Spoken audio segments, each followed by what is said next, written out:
Gave my grieving friend a haircut. It was the first time we truly touched, and now our friendship feels profoundly altered. I'm a 31-year-old woman, and recently, a close male friend of mine, who's 32, lost a family member he was incredibly close with. The grief hit him harder than I think either of us expected, especially since he couldn't even travel for the funeral. I could tell he was really struggling, so I suggested he come spend the weekend with me, just an escape so we could talk, have some drinks, cook, enjoy a couple of meals together, and most importantly, not be alone with all that pain. We live a few hours apart, but he agreed without hesitation. He bought his tickets, we set a date, and soon enough, I was hosting him at my place. He took the sofa bed, I was in my bedroom, and honestly, we had a great time. That weekend turned out to be just what we both needed. But something odd happened that I can't get out of my mind. The first night he was at my place, we got to talking about haircuts. I mentioned how I've been doing my own for years, nothing special, but it doesn't look bad, and during the lockdowns, I even cut my brother's and dad's hair. He asked if I could give him a trim, just to save a few bucks. I told him I'm not exactly a pro, but he only wanted something simple, so I said sure. The next morning, I sat him down in my bathroom, wrapped a towel around his neck, and suddenly realized I was going to have to touch him quite a bit. That might sound trivial, but for us, it wasn't. He keeps himself really clean, nothing off-putting at all, great skin, healthy hair. But we're just not touchy people. Not even a friendly hug, even after years of friendship. So my first real physical contact with him was cutting his hair. Every time I had to move his head or touch his face, I kept apologizing, mumbling, sorry, excuse me, just need to get this bit, while he reassured me in this gentle, calm way, it's all good, don't worry, you're being very gentle. It was comforting, honestly. I left a playlist running in the background, which helped us both relax. And then I noticed, not only was I focused on getting the cut right, his hair was also super soft and smelled nice. When I looked at him in the mirror, he had his eyes closed and was breathing deeply, like he was really enjoying having someone mess with his hair. He just seemed so at ease, not at all nervous about how the haircut would turn out. Once I finished, I told him to wait while I swept up the hair, then jump in the shower to rinse off the stray bits. He asked to put his shirt in the washer to avoid spreading hair all over his stuff, and of course, I agreed. He slipped off his shirt, shook it out, handed it to me, and there I was, all tangled up in the logistics of cleaning up. I noticed my own shirt was covered in tiny hairs too, so I pulled it off and tossed it in. While I was measuring out laundry soap, he suddenly swung open the bathroom door, just in a towel, to ask about the hot water, which had stopped running. So there I was, in a bra and shorts, helping him out, no one blushing, neither of us thinking twice about it. Strangely, this sort of thing happened more than once that weekend, random, awkward, almost comical near naked or very casual moments. The haircut turned out fine. He was thrilled, said it looked really professional. When we went out with mutual friends that night, he told everyone that I'd done it. I even noticed him catching his own reflection and looking satisfied. He was chattier, laughed more easily, he just seemed so much lighter, and seeing that brought me so much happiness. He even said he couldn't remember the last time he felt so at peace. I know he's still grieving, but I also noticed that, since that first physical contact, we started to casually touch each other. It was tiny things. He held my hand when I was going downstairs in heels, I clung to his arm when I got shocking news, he put his hand on the small of my back as we squeezed into the subway. I straightened his collar when it was crooked, and he hugged me goodbye for several long, meaningful seconds. None of this was normal for us. For years, we'd hardly brushed arms, let alone hugged. This new physical closeness felt, well, incredible. But I have no idea how a simple haircut shifted things so much, from never having hugged to being okay with half-naked conversations and easy, natural touch. I'm baffled. It wasn't even an intimate activity in the usual sense, hairdressers do this every day without drama. I'm really not complaining, it's actually nice to feel this close to him, but the way we shifted from how we were to how we are now is so fast, it almost gives me emotional whiplash. I don't think this is a typical friendship anymore, not by our standards anyway. But I also don't think either of us wants to date, there was never an almost moment, no kiss, no sex, nothing remotely romantic. And trust me, we had the opportunity, so if it didn't happen, it's because neither of us really wanted it. Still, I don't actually know what kind of relationship we have now. Everything feels so different, so confusing. I can't seem to get a handle on my own feelings, and I just don't get how something as simple as giving a friend a haircut could change things so much. This all happened so fast, I'm still struggling to process it. Thanks for letting me get this off my chest. Update 1.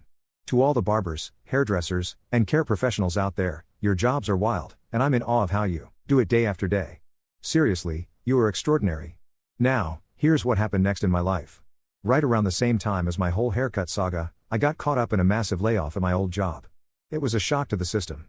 My friend, who works in the same industry, reached out and mentioned there were some openings at his company. I figured, why not? I applied, went through a whirlwind of interviews, and somehow landed an offer that was better in every way, more pay, better hours, stronger benefits, extra PTO, the whole 9 yards. I couldn't say no. I accepted and moved to his city, crashing at his place while searching for my own apartment. On my first night there, it felt like the right moment to bring up the infamous haircut touching situation. Up until the haircut, I really thought nothing romantic was simmering between us, at least not on my end. But after stewing in my thoughts, reading some truly incisive advice, and hashing it out with my therapist, I had to admit to myself, my feelings for him were shifting. To everyone who said this read like a love story, I see it now. You were all spot on. I was just spectacularly slow to catch up. I needed about 3 glasses of wine for courage, but finally, I broke the ice. I asked him if he felt different since the haircut, if he sensed our dynamic had changed, and I confessed I was less than certain I felt only platonically about him anymore. He told me, yes. His feelings for me had changed, he'd felt it for a while. Something shifted after that weekend, drawing us even closer. He admitted he hadn't even realized how touchy we'd become until he was back home, apart from me, and felt the difference. He actually apologized in case he'd made me uncomfortable. I reassured him, none of it bothered me. Neither of us could define exactly what this new thing was between us, but it was oddly comforting to know our confusion was mutual. The next day was a Friday, and my first day at the new job. Sometime that day, he came over to check on me and, tentatively but adorably, asked if I wanted to go out on a real, legitimate date. Tonight. I panicked. I said yes. The second he left, my stomach was in free fall, 1 minute full of regret, the next floating with anticipation. When the time rolled around, I genuinely thought I might have a heart attack. We were both ridiculously nervous, like, embarrassingly nervous for people in their 30s. How does dating still do this to us? But the date itself was incredible. We laughed the whole evening, he was absurdly charming, and I felt more at ease with him than I've ever been on a date. After dinner, he suggested salsa dancing, which, a few months ago, would have been unthinkable for me, but somehow felt just right this time. Turns out, he's an amazing dancer. Somewhere in the middle of a particularly entertaining dance, he kissed me. And I kissed him back. It was magic, the world just melted away. I won't go into explicit details here, but let's just say, use your imagination, it absolutely blew my mind. Weeks later, after what felt like a blissful stretch of time, I finally found an apartment. I asked if he could help me pack. He just looked at me for a moment and asked why I wouldn't just stay. We'd been having a phenomenal time. Everything about living together felt natural. We were already sharing the important stuff. The bed, the rent, the bills, the ride to work, even the mundane routines. I hesitated.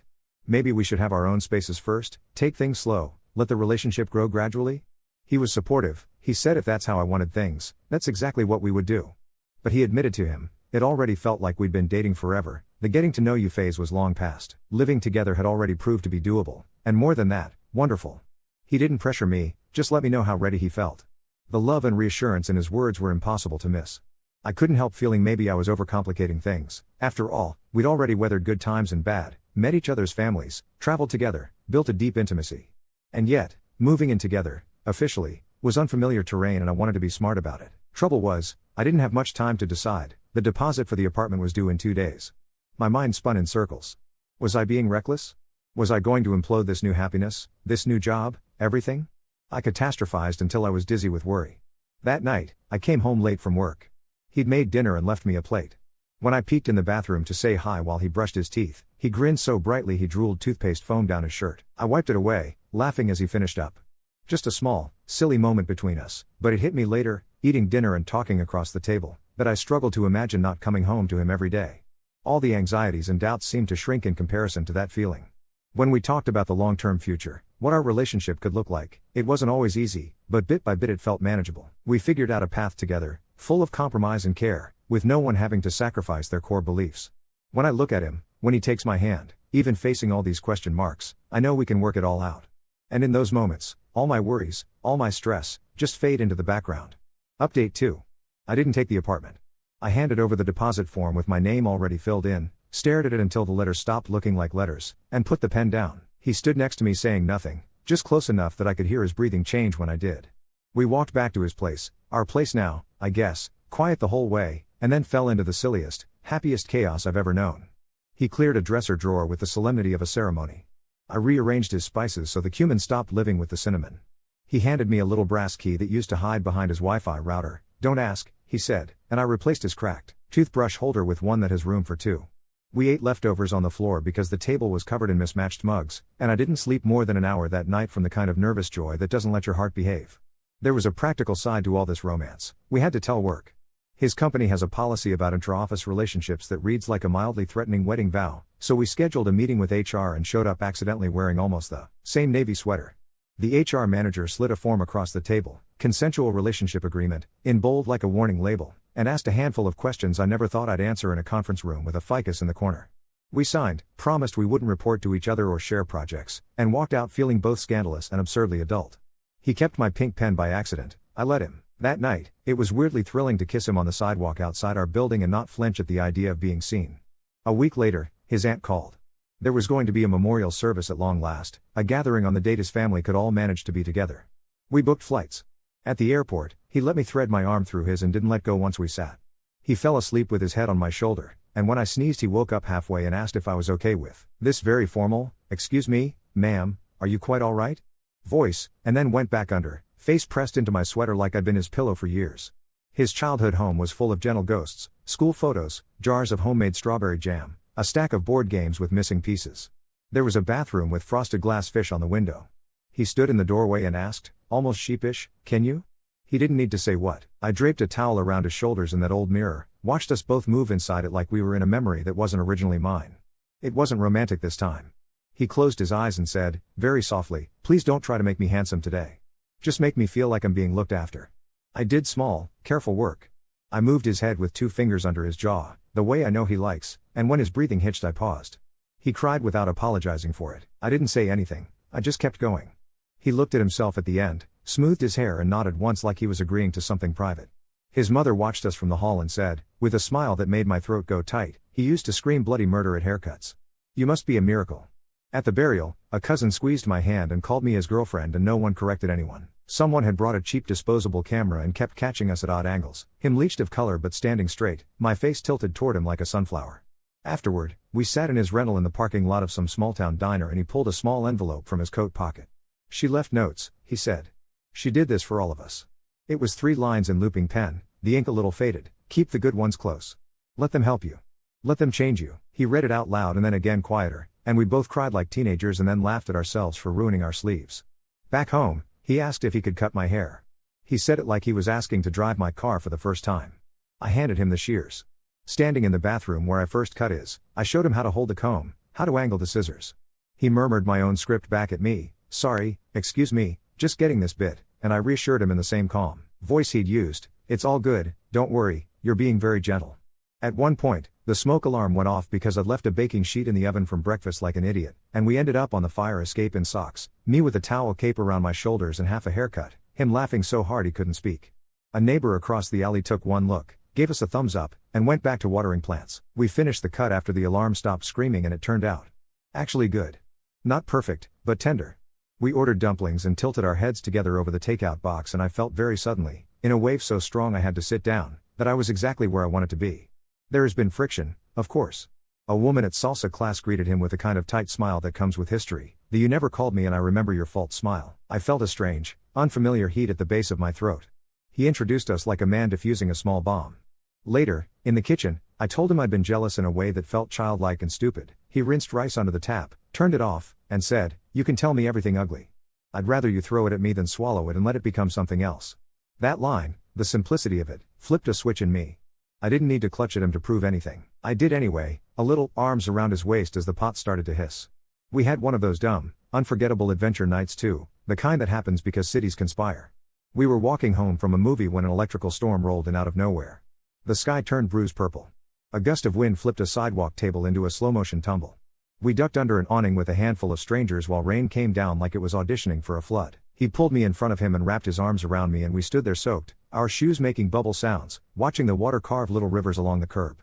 He grinned at me and said, "I know it looks like the end of the world, but I feel absurdly safe," and I almost said something huge and irreversible right there, in a pocket of storm, but I tucked it away because I wanted to say it dry and fully awake.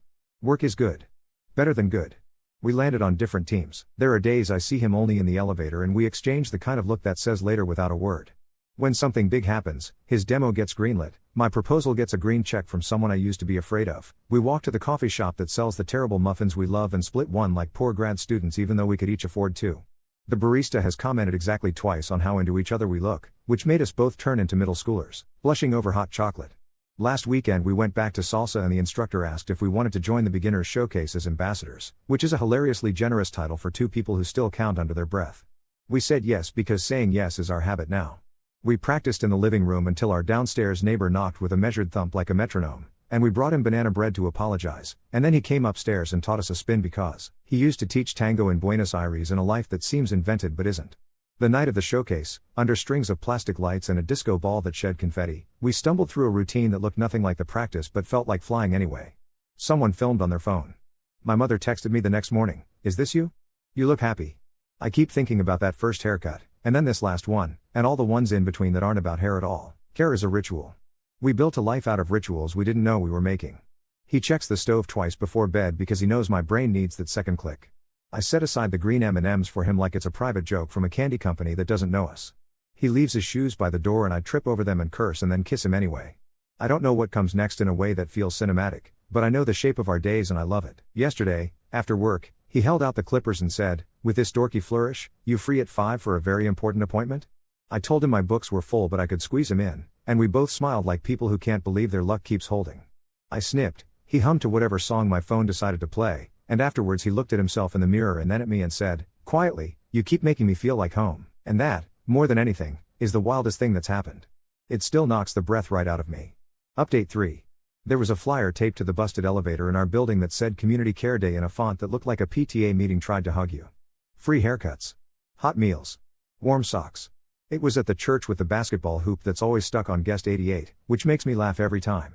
I stopped to read it. He stopped because I stopped. "You should do it," he said, like he was asking me to go on a field trip. I reminded him, because what if I ruined someone's day, that I am not a professional. He picked a hair off my sleeve and said, very reasonably, "You made me look like someone who sleeps." That felt like an argument I couldn't deflect. We signed up for a Sunday.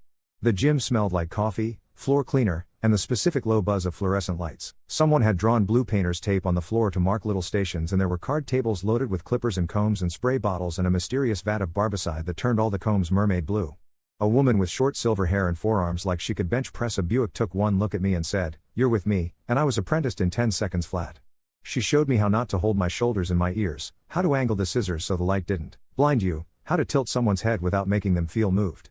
2 fingers under the jaw, she said, and I thought of my bathroom and the first morning I tried not to be clumsy with him, and I had to blink hard. He floated wherever he was needed. He swept like a poet, efficient, precise, stopping every so often to stack brooms upright like they were guests at a party. He handed out those little neck strips like he'd been doing it since birth. At one point he fixed a wobbly chair with a folded napkin and 3 rubber bands and was immediately christened Magic Hands by a man in a Carhartt jacket, which nearly killed me to keep a straight face about. Whenever our eyes found each other in a mirror, he'd do a tiny question mark with his eyebrows and I'd answer with an exclamation point and we'd go back to our corners. People sat in my chair and told me what they wanted with the same tone I've used with hairdressers my whole life. Specific and apologetic, like you're asking them to do you the favor of making you recognizable to yourself. A teenage boy asked me for a hard part and then whispered, "Not too hard," as if there was a setting. A woman with a knit hat and soft, kind eyes asked me to cut off everything that made her see her ex when she caught her reflection in a window. An older man with a rough beard said, "I haven't had anyone fuss over me in a while," and put his hands flat on his thighs and closed his eyes, just like he did in my bathroom that first time, and my throat did that Bernie thing. I found myself using our silly script because it's how my hands have learned to be careful. "Sorry, excuse me, just getting this bit." "All good, you're being very gentle." It worked here too. Sometimes you don't need new words, just better reasons to use the old ones. There was a girl, 6, maybe, with 2 braids and a dinosaur sweatshirt who didn't want a haircut but wanted glitter sprayed on her already perfect hair. She climbed into my lap like we'd known each other a minute longer. I sprayed the glitter like I was operating a fire extinguisher and she beamed at herself in the little hand mirror and then at me, more devastating than any love story. "You're good at this," she said, which is probably the nicest thing anyone's ever said to me in a gym. We were still there when the coffee went from hot to just brown and the light through the high windows went from morning to the melted butter kind of afternoon. My hands smelled like alcohol wipes and that powder barber's dust on your neck that you only ever smell at a barber. We packed up. Silver hair squeezed my shoulder so hard I thought I'd squeak and said, "You should come back." He was holding the trash bag open with an absurd level of focus like he'd been given a sacred task. I wanted to cry and sleep and eat pancakes all at the same time. We sat in the car and didn't turn it on. There were sparkles of other people's hair on both our shirts. He touched one stuck to my collarbone and then didn't move his hand, just left it there like a paperweight on a page trying to turn. The gym door clanged shut and somewhere, in some other story, I think a dog barked. "I love you," he said, very simply, like he was stating a weather report he was relieved about. It didn't feel like cannon fire. It felt like a click you don't realize you've been waiting for until it happens. I said it back. It came out like a laugh and a sob had a baby. He pressed his forehead to mine and then to the steering wheel and then back to mine like he couldn't decide which of us needed bracing more. We kissed in the stale pretzel light of the parking lot, and it was not cinematic in the way movies think kissing should be, and I have never felt so sure of anything. On the walk up to our apartment we ran into our downstairs neighbor, the tango teacher, who was carrying a ceramic rooster that he claims is a family heirloom, but we're both convinced he found it on the curb. He looked at us, glitter, hair, red noses, and said, very dramatically, "Ah, los peluqueros del amor," and I almost asked him to officiate something on the spot, anything he could think of that involved vows and a roast chicken. At home he put a pot of water on for pasta and I went to wash my hands and ended up crying again at the sink, the dumb, beautiful kind of crying that makes your shoulders shake without your permission. He came in and didn't ask why, he just set the timer for the pasta and rolled up my sleeves. He washed my hands for me like I was a kid covered in finger paint, each finger, each knuckle, slow circles. He dried them with the good towel, the one we pretend is too fancy but use anyway now because life is the point. A week later, for the first time since we did the paperwork in HR, work did something that made me feel like I'd swallowed a battery, a calendar invite for a org realignment Q&A with enough VPs on it to suggest the alphabet was attending. The short version is, his team and mine were going to overlap, not in the catastrophic way that would have broken us, but in the slightly sharp way where we'd end up in the same meetings more often than not. We looked at each other over our takeout like two people about to play chess without knowing the rules. He said, "I'll transfer if it gets weird." I said, "I'm not a precious thing you ferry around board meetings." He laughed and put a dumpling on my plate and said, "I know. But I can be the fairy if you want me to be sometimes." We talked like grown-ups and like idiots in love. We drew boxes on paper with pens and made little arrows that looked like dance steps. We told our managers the truth before anyone had to guess. The company's answer was extremely corporate and surprisingly kind. Stay transparent, switch out when it makes sense, use the policy like a guardrail and not a cage. We walked home that night feeling like teenagers who'd gotten away with something even though all we'd done was be responsible. Somewhere in the middle of those meetings and the email storms, I decided to cut bangs because there are moments your brain convinces you that a fringe is the kind of decision that will fix all the vague anxieties you can't name. I handed him the tiny scissors with a terrifying amount of trust. "Guide me," he said, the way he did with my hair the first time, and I did until a curl boinged into a position we did not anticipate. We both froze. The smoke alarm did not go off this time, which felt like personal growth from the universe. He looked like a surgeon realizing he had to switch to jazz. We laughed so hard we had to sit on the tile. He salvaged it. The bangs are, against all sense, perfect in a way that will surely age like a meme, and I like them anyway because every time I catch sight of myself I think, yeah, that's a woman who let love cut close to her face and lived. We went back to community care day 2 Sundays later. Silver Hair remembered my name and called me Steady Hands, which made me stand taller even though I am still afraid of clipper guards like they have personal vendettas. He sat in my chair at the end when most people had gone home and said, "Just clean me up?" Like a secret joke, like a way to say, "Take care of me in public and I won't flinch." I wrapped the towel around his neck, the good tuck, the one I've practiced on him 100 times in our mirror. I moved his head with 2 fingers. The gym light buzzed, the scoreboard insisted the guests were still winning, and in the mirror I saw a man I love looking like home while I made him feel looked after. If you'd told me a year ago I'd be happiest holding clippers in a church gym, I'd have laughed. If you'd told me I would cry because a barber called me Steady, I would have said you don't know me at all. Turns out I didn't either. Last night he came home with a cheap, shiny barber cape he found online that says VIP in letters so large and ridiculous it made me wheeze. "Appointment at 8? He asked, as if we hadn't been doing this dance since the day everything shifted. I told him my books were full, but I could squeeze him in for someone with that level of celebrity. He made pasta again. I set 2 plates on the counter, bangles of steam rising like cartoon ideas. He twirled spaghetti and told me about his day in the kind of detail you give only to the one person whose brain you trust with your map. I put the cape on him and turned on the clippers and the room filled up with that soft hum that has become, honestly, one of my favorite sounds. He closed his eyes and said, almost to himself, "This is the part where I remember there's a future and it has someone else's hands in it." I kissed the little patch of skin behind his ear I always miss with the trimmer on purpose, just to have an excuse, and thought, yes. Yes to all of it. Update 4. The school across from our building sent a newsletter that said Picture Day helpers needed in a pixelated banner with cartoon pencils along the top. I read it on my phone in bed and snorted because I've seen the swirls a cowlick can do to self-esteem. He looked over my shoulder and said, like it was obvious, "You're a professional at making foreheads feel safe." I reminded him, dutifully, that I am not a professional at anything that involves a cape. He kissed my shoulder and said, "You make people look like they slept. That's rarer than a license." We showed up to the school gym at 7:30 in the kind of light that makes dust look like snow. The backdrop was a mottled blue canvas pulled so tight you could bounce a quarter off it. There were 2 paper signs, Comb Station and Smile Check. A teacher with a lanyard that could have towed a car handed me a plastic box of bobby pins and a spray bottle like a firefighter passing a hose. He drifted to the tie table and started doing a weirdly elegant assembly line of clip-ons, adjusting them so small throats didn't have to fight for air. A first grader climbed into my chair and announced he wanted to look like someone who reads a lot but also could outrun a cheetah. Another told me, gravely, that his grandmother said not to let anybody make him handsome because handsome men forget to say please. A girl with 2 missing teeth asked if I could make it so the space didn't show. I asked her if she wanted to show the world she was a woman in progress. She nodded, set her jaw, and then whispered, "Glitter?" So we glittered with the precision of surgeons. Every time I reached to tilt a head I heard my own voice in the room that started all this, and every time he straightened a tie he said, "Breathe, buddy," in the tone you use to coax skittish cats from under a bed. When the photographer called last call, I had hairspray on my knuckles and a paper towel stuck to my shoe and a ponytail holder between my teeth like a rose. The principal handed us 2 bruised apples and said, "I don't know what you two are, but, thank you," and I cried in the staff bathroom because apparently I can cry anywhere now. He pressed his forehead to mine outside by the big painted hopscotch and said, "This is the kind of tired I want."